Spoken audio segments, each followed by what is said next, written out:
Okay, so next exercise, I'm actually going to superset with the hanging knee crunches. And the reason for that is I'm predominantly working the lower abdominals by doing the hip curls up or the straight leg raises.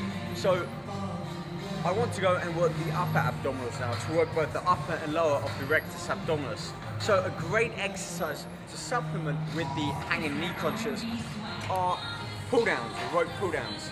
So this is really the only exercise I use any weight. A lot of people ask, should I use weights when I train my abs?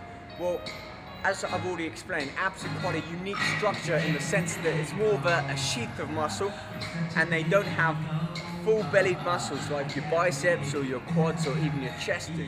So we can't really build our abs out too much. You know, they can't go anywhere. What you can do though is get low enough body fat levels so you're nice and lean and you have that kind of in-depth imprint, as opposed to building the abdominal muscles out so that they become blocky. That's not what we're trying to achieve. It's that ripped, kind of chiseled look that you want in your abdominal region, more so than a big, bulky, thick musculature.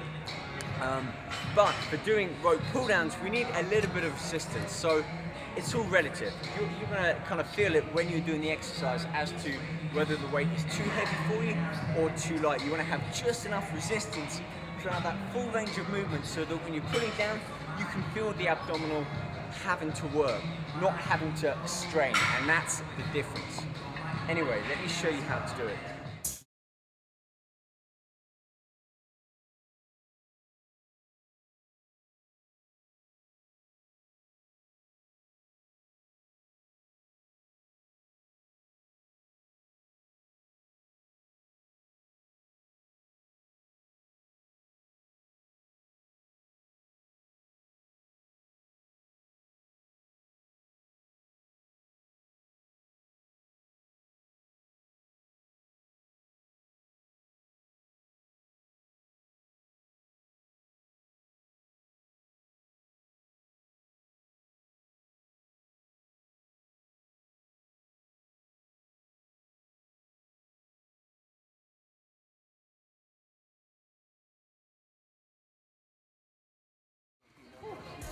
That's another great exercise. Now, as you can see, it's all about good form and technique, and breathing is really important on this one too. Again, I've got my arms in a fixed position. I'm not putting my arms down with the rope like that. I'm keeping my whole upper body fixed and flexing at my torso. Again, it's my abdominals that I have to contract and pull my shoulders down towards my hips. That's the movement. Now, with breathing, I'm really exaggerating my breathing, and that's for two reasons. One, so that I'm consciously aware that I'm breathing. There's no point doing the repetitions if you're holding your breath, building up that pressure within the circulatory system and the blood, and also by breathing really hard like that, I'm using my diaphragm up here, just beneath the lungs. By breathing, I tense my abs.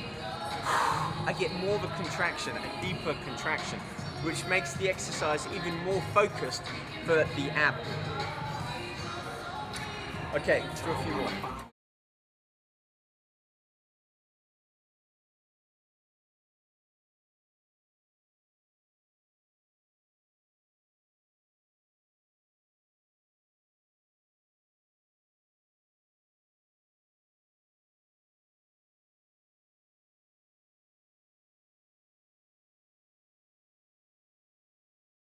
One other point that I want to make here, momentum. I'm not swinging up and down on each repetition. I'm controlling the movement.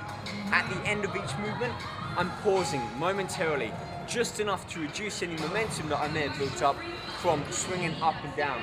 So again, I'm really engaging the ab muscles to do the work instead of any momentum from swinging back and forth. It's about staying in strict control.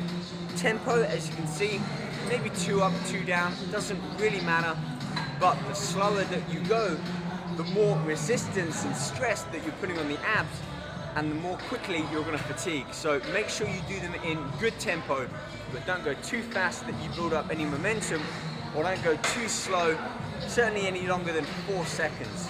If anything, a little bit faster on that downward lift, and slightly slower as you're controlling the weight back up. Got it? Good. All right, let's move on.